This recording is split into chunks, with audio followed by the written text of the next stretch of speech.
It's amazing, isn't it? Like all this power we have at our fingertips with AI. I mean, ChatGPT, these tools are incredible, but getting it to give you exactly what you need, sometimes it's like pulling teeth, honestly. Right. And that's really why the way we frame those questions, those prompts, is so crucial. It is. And today, we're going to kind of go deep on a really structured way to do that. Okay, yeah. And this method, it's really highlighted by Greg Brockman over at the OpenAI president, Right. and he draws a lot from this AI expert Ben Hilak, Okay. and Ben really laid out this idea of the anatomy of an AI prompt. It's so important. I feel like this could save people so much time and, get them better results, whether it's, work stuff or learning something or just, for their own personal interest. So Absolutely. let's unpack this, really kind of break it down so people can start, using this stuff right away. Yeah, for sure. So, it really starts with, really being crystal clear on what you want the AI to do.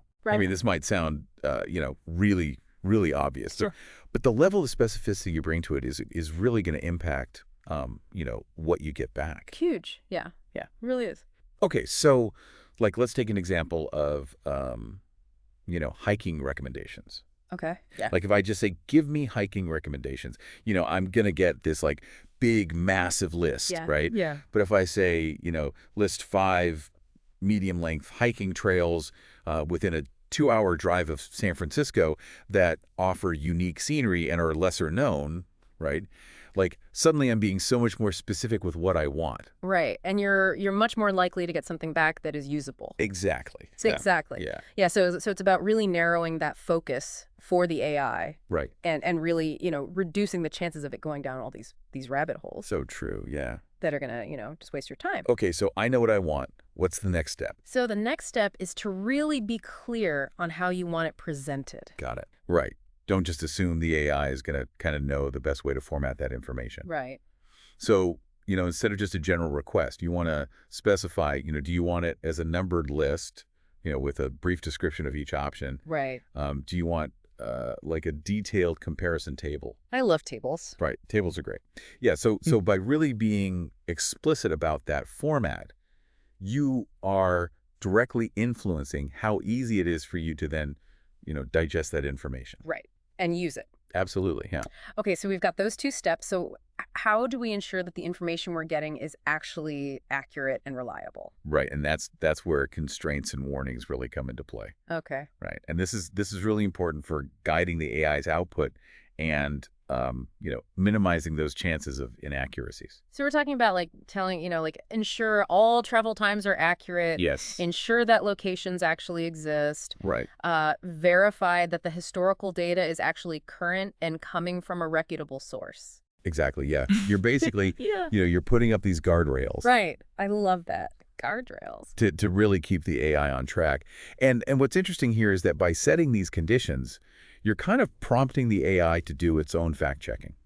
That's really cool. It is. Okay, so we've talked about the goal, the format, the constraints. What's the last piece? So the last piece is context. Okay. And really providing context helps the AI tailor the response specifically to your needs. Gotcha. Right. Yeah. So let's go back to the restaurant recommendation example. Okay. If you just say, give me restaurant recommendations, you're going to get something really generic. Right. Right. But if you say, I have dietary restrictions, I'm vegetarian, I prefer budget-friendly places, recommend 5 places in New York City that fit these criteria. Right. Right. Suddenly, the AI can filter and prioritize based on your context. Right. And same thing for travel. Mhm. If you say, I'm planning a trip to Europe, I'm really interested in cultural experiences, Mm-hmm. not so much into nightlife.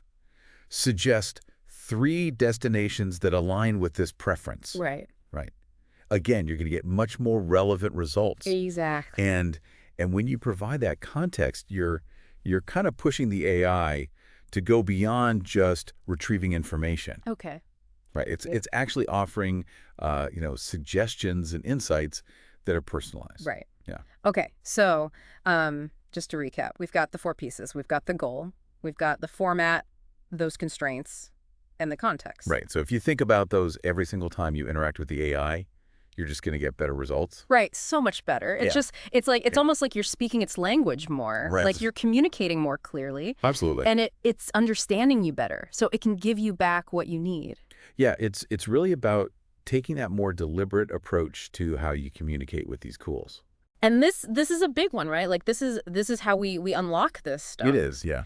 And so the thing I want people to think about, as we kind of close out this deep dive, now that you kind of know this framework for communicating with AI, how could this change how you approach like all kinds of stuff, right? Right. Whether it's problem solving or information gathering or just anything, right? Like it's a whole new way of thinking and working. Absolutely, yeah. It's powerful. It is. It is. So awesome. Thanks for diving deep with us today, You got it. and we'll catch you next time.